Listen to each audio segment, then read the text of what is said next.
I would argue one of the biggest parts of that is your word of mouth and your referrals. Because from a marketing perspective, that's honestly the best return on investment you can make. And it's very genuine. If you're able to build those relationships and you're able to make a satisfied client, if that's a genuine relationship, that'll speak to, building your customer base. Yeah, and I think that speaks louder in a lot of ways, I think, especially for hair. I think word of mouth is a lot better for the hair, at least for the hair professional, than Instagram. And the only reason I feel this way is on Instagram, you don't know if the picture's edited. You don't know if the hair looks damaged. You don't know if maybe when you lift up the hair, there's all kinds of bands. Like, there is so much more that goes into it. But if somebody tells you, like, this is where I get my hair done and I love the way that it came out, she's never damaged my hair, that says a lot more.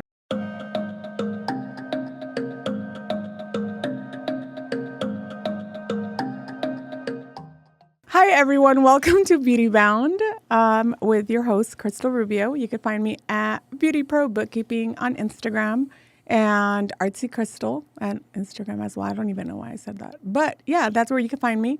And today we are doing an impromptu, wait, is that even the fucking word? I don't know. But yeah, impromptu recording. And y'all, I have a fucking outline. Pew, pew, pew, pew. Yeah. Oh, that's not how that works. But today I have a guest host because Jackie is leaving us for California. Or I don't even know, actually. She's going to Disney, but I don't know if Disneyland or Disney World. Anaheim or Orlando, one of them. Yeah, somewhere, So, guest host, please introduce yourself. I am not Jackie Rodman, and I am not representing Skinfinite San Antonio. But I am Matt Nelson of Peachtree Rose Marketing, where we focus on providing small to mid-sized businesses with marketing strategies. So I'll be filling in for Jackie here in the studio as a guest host. Thank you, Crystal. We literally just decided to record a podcast. And I had to make an outline. Yes. Because that's how I am. Yeah, and then Gabby actually did say that I can't do it with an outline. And as I'm looking at it, she's 100% correct. Oh, I thought you were about to be like, oh my gosh, I can't do that. Challenge accepted. Challenge accepted, actually. So today, we are going to be talking about the marketing foundations for the beauty industry and the things that you need to know. So Matt, obviously, being our marketing expert, he's going to talk about SEO, not SEOs. Not plural, just one. No, just one SEO. But no, it is multiple SEOs. Search engine optimization. Optimizations. You can make optimizations to your search engine optimization strategy. Oh. You know what? For beauty professionals. No, so you know Stuff what? in all the keywords. When I think, okay, so that's what I was thinking. So SEO, I add the S because I'm thinking like keywords. So you think in my mind, I think it's like keywords. Yes. So I thought that SEO was like all the tags. So, is it not? How do I still not understand this shit? SEO, you could define it as the process of optimizing your website. So think of it as a process for search engines. The process of optimizing your website for search engines is... So it's not keywords, guys. Search engine optimization, which relied, past tense, heavily on keywords. No longer? It still does rely on keywords, but not as heavily. Is it because of ChatGPT? Well, that's why I think it's relevant to talk about SEO, but also now to talk about something called AEO, or Answer Engine Optimization. So this one's going to blow your mind. Sorry, y'all. I still haven't even fucking memorized the first one. Like, what the fuck? You're welcome. So it's more relevant these days because I've peddled and I still strongly believe that search engine optimization is very relevant from a marketing perspective for your website.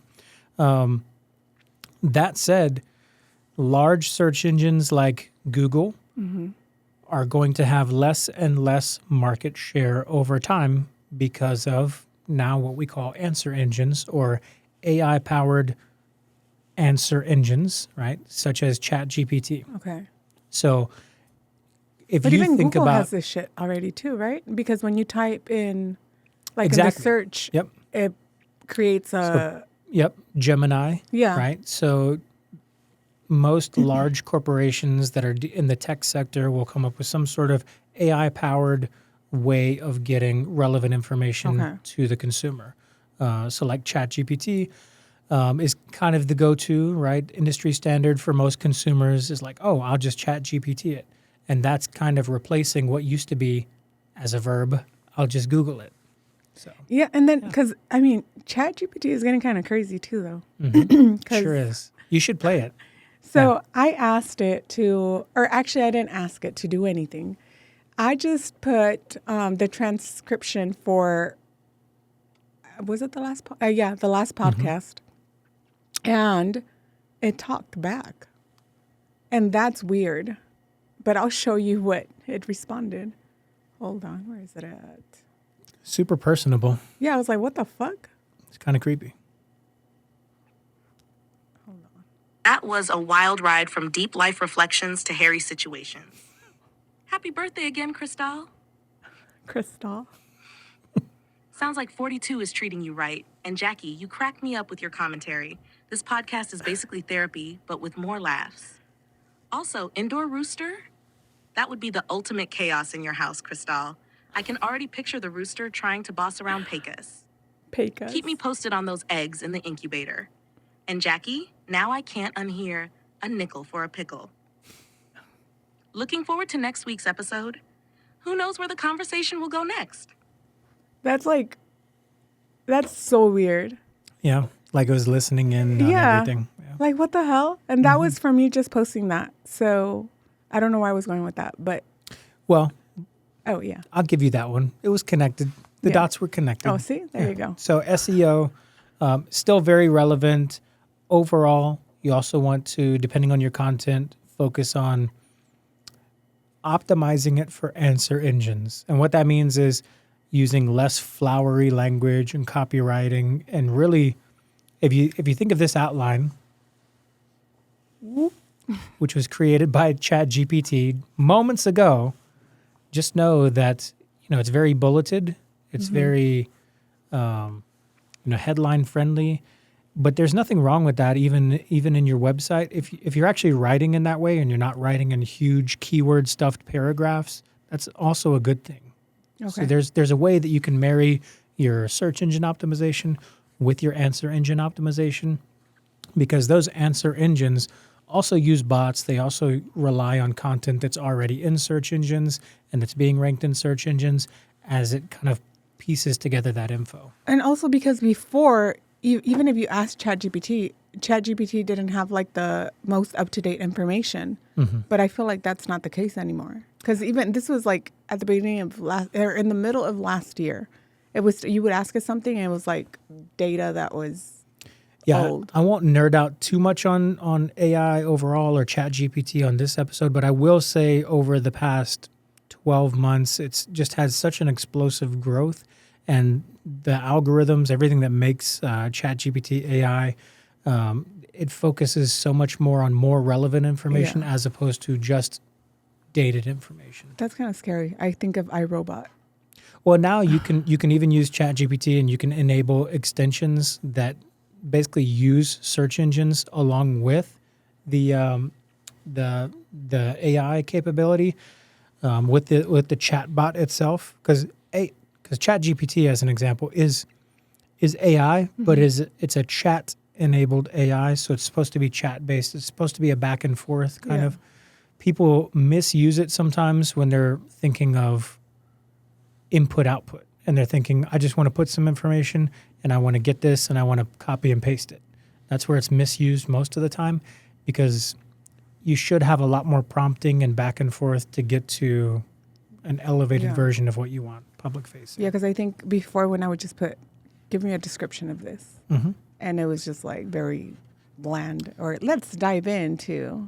But at the same time, it as a consumer, it does a better job of giving you relevant information that you're looking for on demand, arguably, than a search engine. Whereas a search engine, you probably had, historically, you know, a few results, and then you'd have to click on it and go to the website and really kind of find out what you want.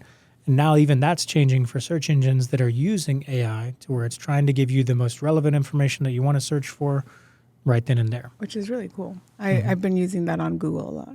Yeah. But one of the things I think as beauty professionals, and I think this is like one of the, see, I'm using the fucking thing. Look at that. Look at that.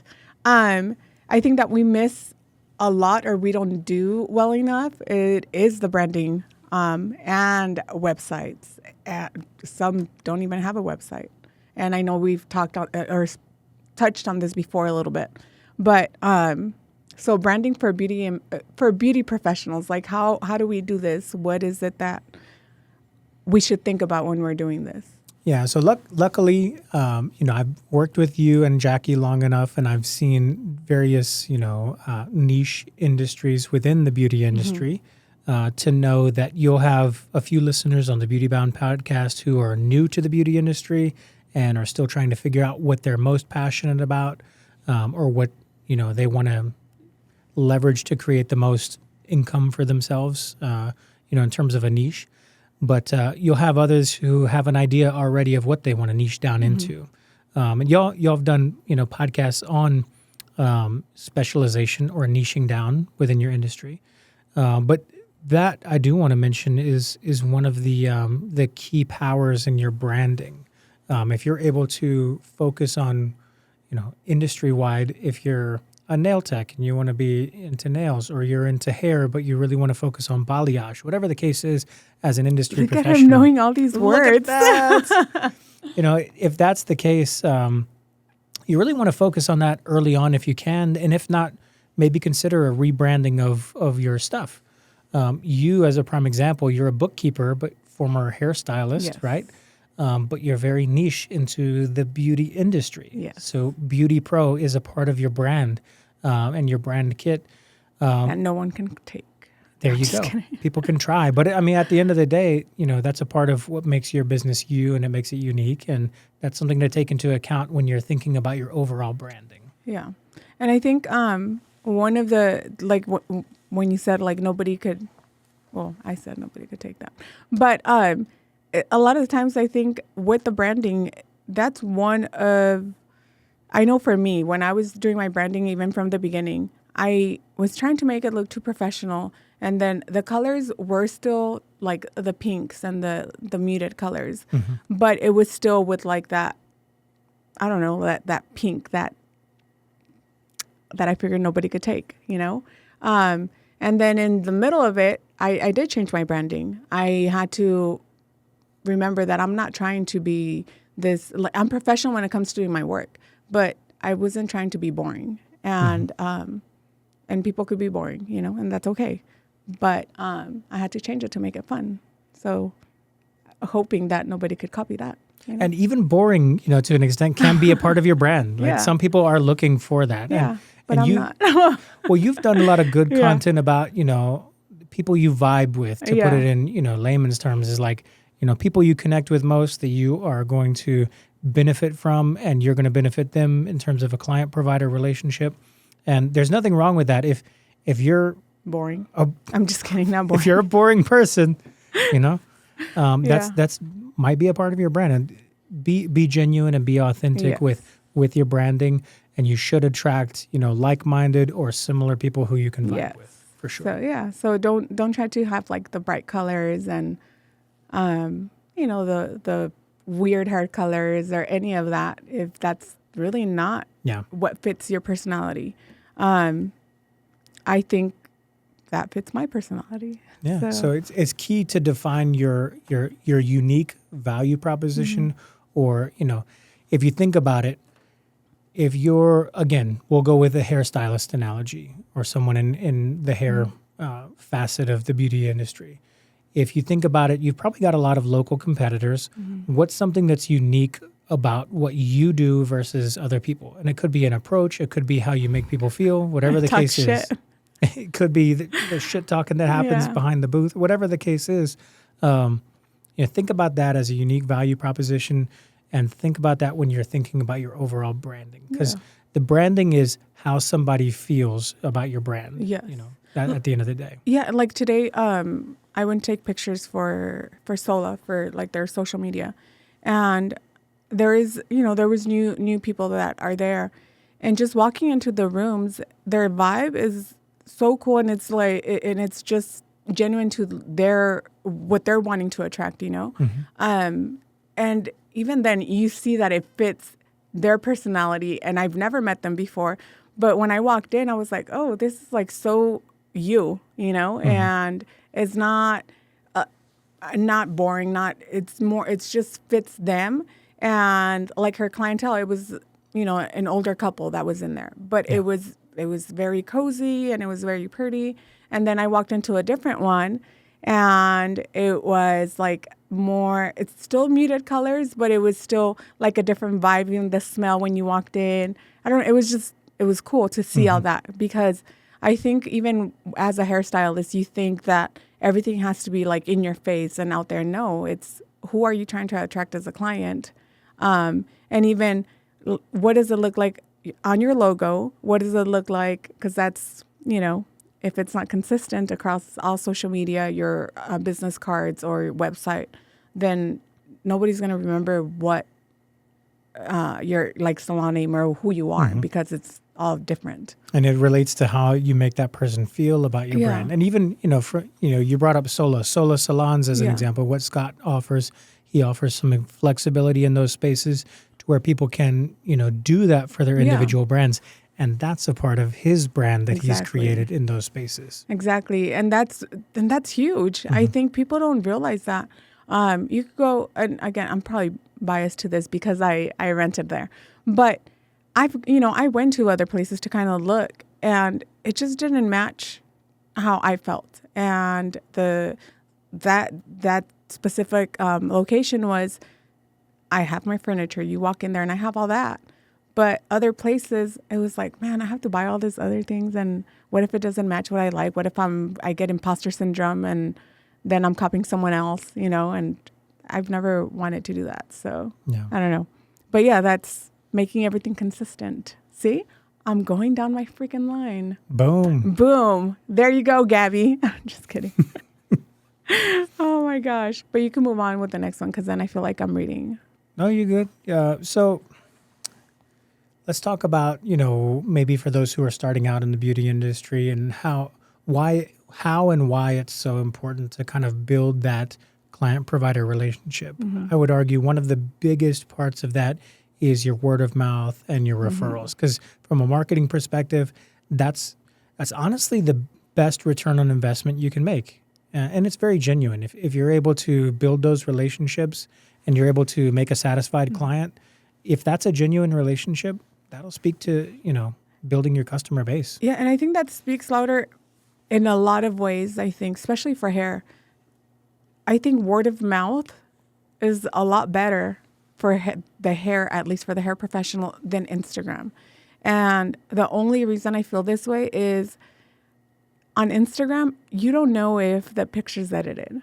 You don't know if the hair looks damaged. You don't know if maybe when you lift up the hair, there's all kinds of bands. Like, there is so much more that goes into it. But if somebody tells you, like, this is where I get my hair done, and I love the way that it came out, she's never damaged my hair, that says a lot more, I think. And today when I was talking to a girl, she just moved from Reno to San Antonio. So she's like, she's older. She's like, I don't know how to do social media. I don't know how to do all this. I'm used to getting clientele from word of mouth, but how am I supposed to get that? If I'm like, do raffle.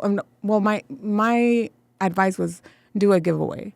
And the reason is, let's see, it turned off. See that ADHD. I was wondering if it was going to trip you up. It did, yeah. And now I looked at the fucking thing. For those of y'all who aren't in the studio, what you can't see on she just turned my volume up, and now I can hear myself speak. But also, we have an external monitor that had some cool Beauty Bound branding pop up here on the screen, and then it just went away. Yeah, and I was like, wait, and it threw off her vibe. Yes. Oh my gosh. But see, what was I saying? I completely forgot. So you were Girl. talking about, for somebody who's new and building referrals. Oh yeah. And so she knows nothing about Instagram, and she was showing me her Facebook, and she's like, I need help. Like, how do I? And I said, I'll help you, because, I don't have enough to do anyway. So, I offered my help because I feel like she does need it. But I also told her, like, I've been here before where I was brand new. You just gotta give away stuff at the beginning or offer services, and for a discounted price, or just pay, charge the product fee or something like that. And I've heard so many people that dog on people who don't do discounts or never give a discount rate. I would very much argue against that, especially in the beginning. I think maybe later on, as you build your client base and you increase your customer lifetime value, sure, discount, like maybe for family and friends or whatever, right? But starting out, it's crucial, in my opinion, to offer somebody, because they're taking a risk. They're taking a risk on you. If it's your hair and they're not losing their hair like me, right? And they're coming to you and they're trusting you, but you don't really have word of mouth to speak to it or experience necessarily. Maybe you do need to entice with a little bit of a discount. Yeah. Just know you might attract some more difficult clients, right? Yes. Because that, typically that's what you attract. But at the same time, you could, and quite often, if you execute it the right way and you do a good job, you'll attract somebody who could be your lifetime customer. Yes. And I think that, so when I first moved, I joined all these mom groups on Facebook, and I offered, the way that I did this, it was a giveaway, but they had to go like my Instagram, they had to go like my page, and then they had to comment that they, where they were doing it from or whatever. And then whoever won, they got free highlights, a haircut, and a blowout. Nice. But the rule was that once I did that, they had to post me, they had to tag me, and then they had to make sure that they shouted me out everywhere. Because if not, it wasn't worth it, But that's how I built up my clientele. It was a lot of giveaways at the beginning. It's a great way to do it. Yeah. And then what inevitably happens is you only have a finite amount of time, right? As a provider in any industry, so you have to safeguard that over time, to include your personal time. So you can only fill it up with so many buckets of potential money making opportunity or your opportunity cost, right? So you bring on some discounted clients. Over time, they should recognize that you are bringing in clients who maybe double, that value. And at some point you might have to increase the price. And usually when that happens, and sometimes before that happens, you'll actually have some of those, you could call it grandfathered or grandmothered clients, right? Who are like, hey, I know you've got to raise our rate, or I know you have to increase your price on this. And sometimes they'll be accepting of that even before you've asked them. So that can be normalized, and you can set that up as hey, this is your entry price for this amount of time. And you can set those expectations up in advance if you don't want to have like an awkward conversation later. It doesn't have to be awkward.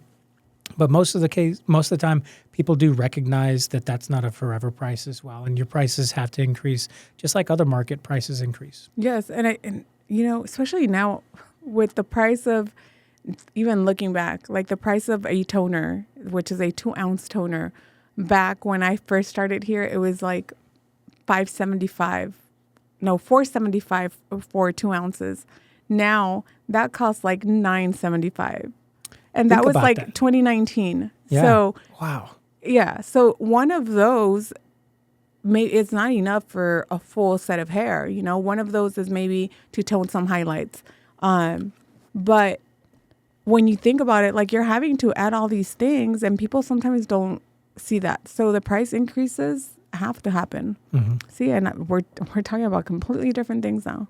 But this is all related. That's what we're, that's the beauty of an outline. Yeah. It's a guideline. Yes. You don't have to follow it. It's a good conversation. But see, that's when I feel weird, because then I'm like, wait, was I not supposed to talk about that?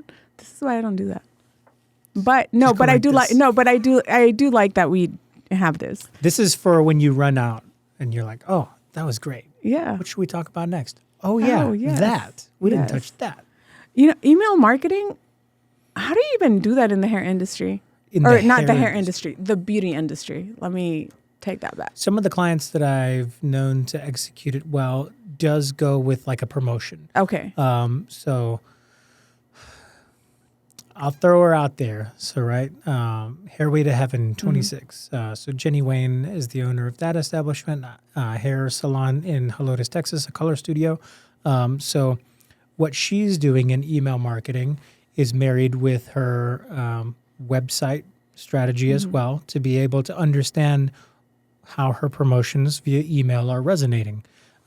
So what you can do in email is you can basically leverage something called Google Analytics on your website, where you can track how many people are visiting your website. You can actually use a link in your email, and you can change the link to where when someone follows that link is dedicated to that email campaign. And then on the back end, when you're tracking like maybe later in the month, how many people actually visited your website from that link, you can do it that way. So emails are best used as, number one, the probably arguably the cheapest form of marketing. I'm horrible at that. Not many people do it because there's number one, there's a perceived barrier to entry. So people think that it's harder to get into email, and they think, I have to do all these crazy things. I have to learn all this stuff.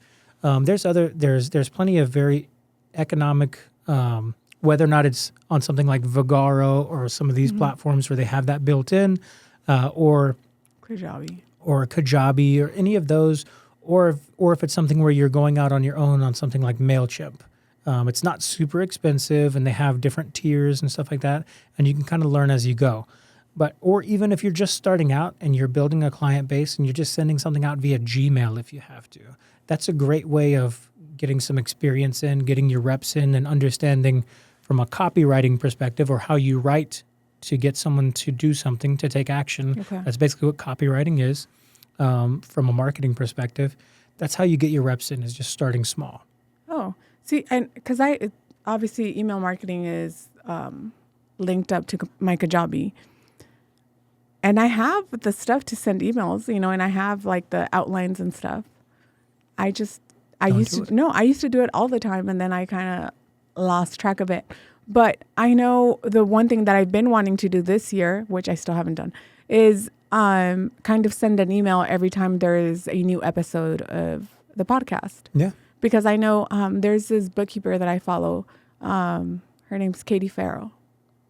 Yeah, Katie Farrell. Every time she has an episode of the podcast, there's an email with a little breakdown and kind of explaining what it's about. And everything that she does is for bookkeepers. So it's not for like the general public, but it's still, she sends something with it, and then she sends like a link to Kajabi for like a referral link and stuff. So she does little things like that. Income. Yep. Yeah. And that is like, cause she makes a shitload of money through Kajabi because that's how I signed up, through her link. Yeah. And I think, as even if you're, let's say we'll use our hair care reference, right? Or maybe you're a colorist or whatever the case is. You're a beauty industry professional and you're actively making money with every new client you have. As you focus on your marketing strategies and you start building an audience on something like social media, you can actually leverage that audience to make passive income as well, which is basically what it's Katie Farrell. Katie Farrell, yeah. Katie Farrell. What's the name of her podcast? It is, oh shit. While Crystal's looking it up, that's basically a way of leveraging that audience for passive income, which is exactly what she's doing. And if she's got an automated process for those emails, more power to her. She does. She does. Yeah. So it's Profits and Prosecco. Profits and Prosecco podcast. The podcast. Yeah. And they talk about bookkeeping. Yes, primarily. she is with Katie Farrell, CPA. Nice. Yeah. So she is she's a badass in this industry. Not in the beauty industry, but in the bookkeeping industry. Yeah. She's a CPA who has like a way, she shows you how to use Kajabi in a way where it's going to help you grow and where you could get passive income, where you could sell, digital worksheets and like a lot of digital products and stuff. But she also has a training on how to use Kajabi. Nice. So, but it's geared towards the beauty industry, or not the beauty industry, sorry, Bookkeeping. the bookkeeping industry.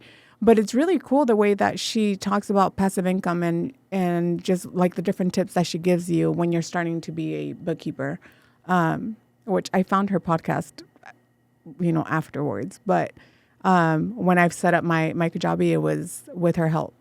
And it sounds like she's got a great number one sales funnel because she's got a lot of lead magnets, especially when you're talking about digital product or digital guides, ebooks, all kinds of stuff like that. Yes. Free stuff.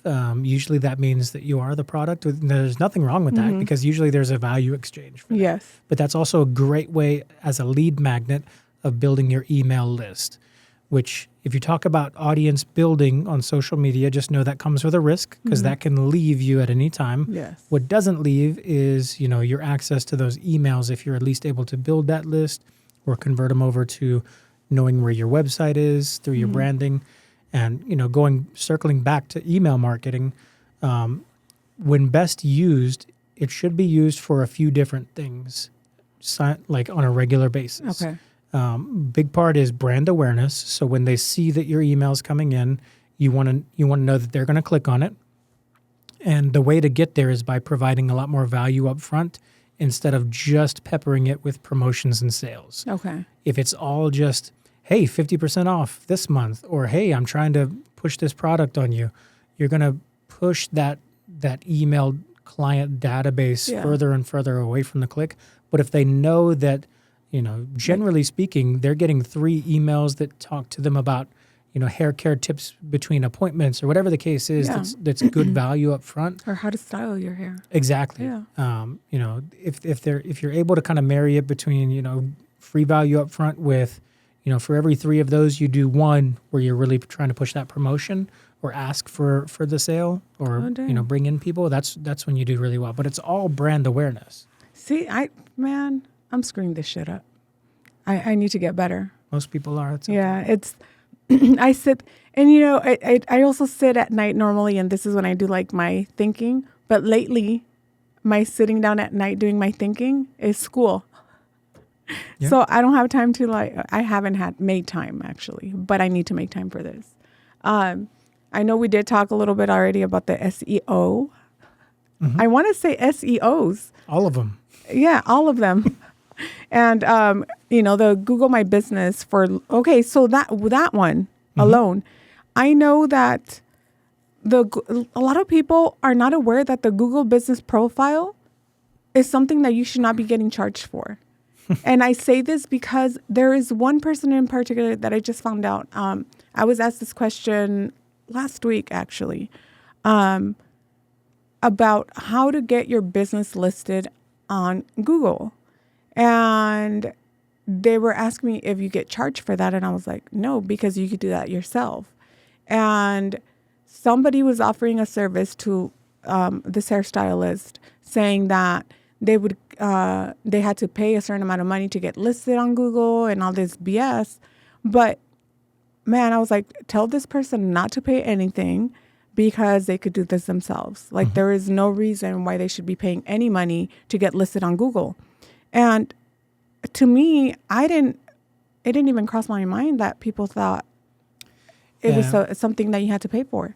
And I think that's probably arguably false advertising. Yes. If it's a marketing or an ad agency or someone who's proficient in doing that, you can charge, for a service to optimize and or create and manage even a Google Business Profile on a client's behalf.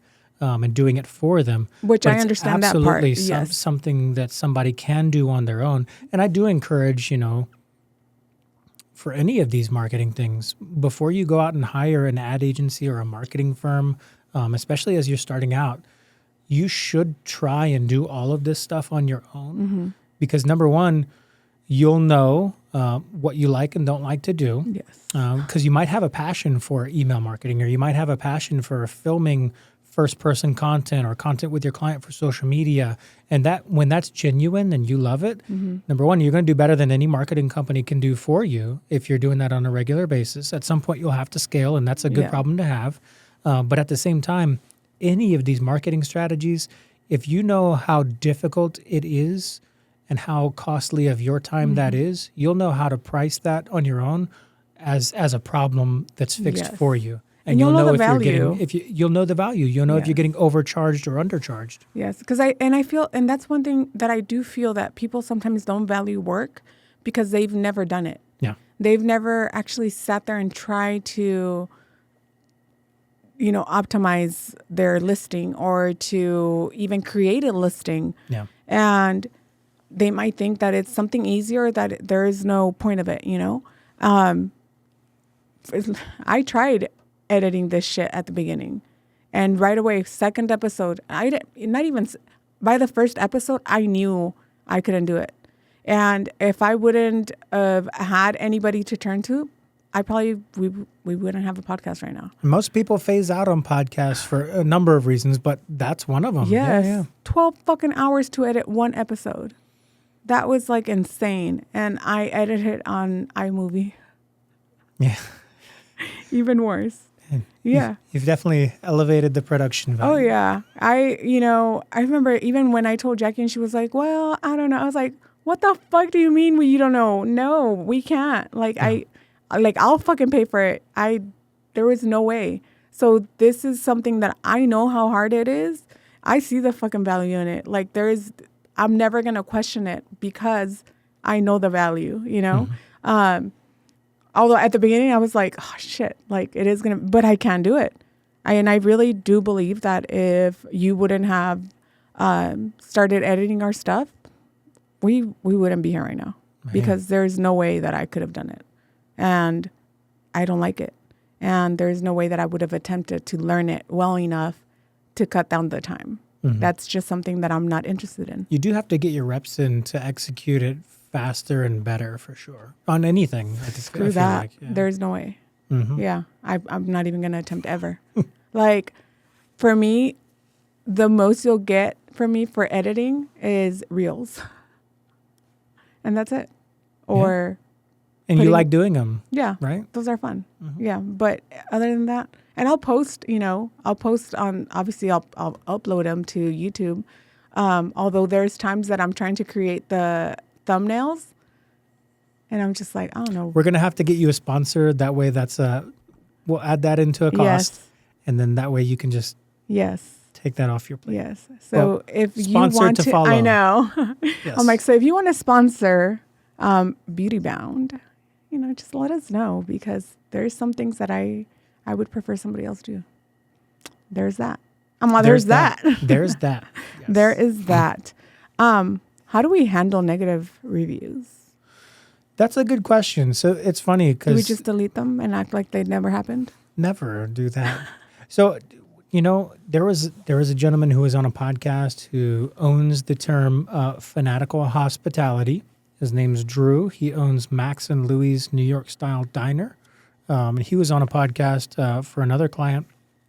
One of his pieces of advice is not even responding to 1-star reviews, which I feel like is controversial. Mm-hmm. Me personally, if I get a 1-star review, like number one, as a business owner, if you don't take it personal to some extent, are you a human, right? Yeah. It's honest to take it personal, because especially if it's your business. But at the same time, take it personal to an extent and try and think of it critically and constructively. Yes. How can you improve? Exactly. You can't just sit there and be like, let me delete this so people won't see it. And then we all know that you are the problem. We all see it. So if you think that people have not seen that review, I'm sure even if you caught it within the first hour, that still gives it time for people to see that review and for people to judge you on it because you just deleted it, rather than trying to either fix the issue or figure out like, okay, so what did I do wrong? Rather than, oh, screw that client. No. And the other part, think about, okay, even if it is that first hour, if that 1-star review, if you're able to remove it, right? Somehow you contact Google, say it's a fictitious review, whatever the case is.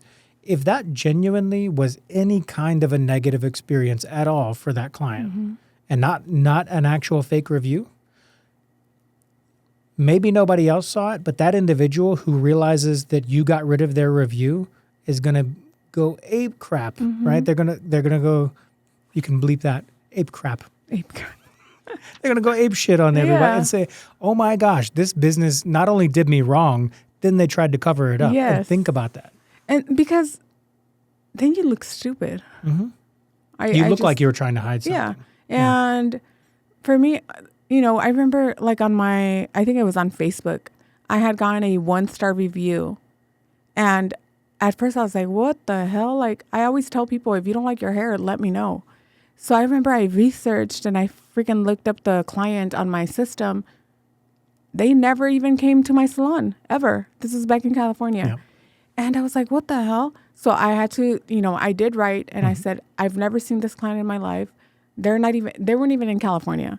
So I was like, this is not even a real review. Yeah. They took it off. But if it would have been an honest review, then shit, I fucked up. That's it, So far, I don't think I've gotten, I don't even think I have enough reviews. And if you're talking Google, Matt.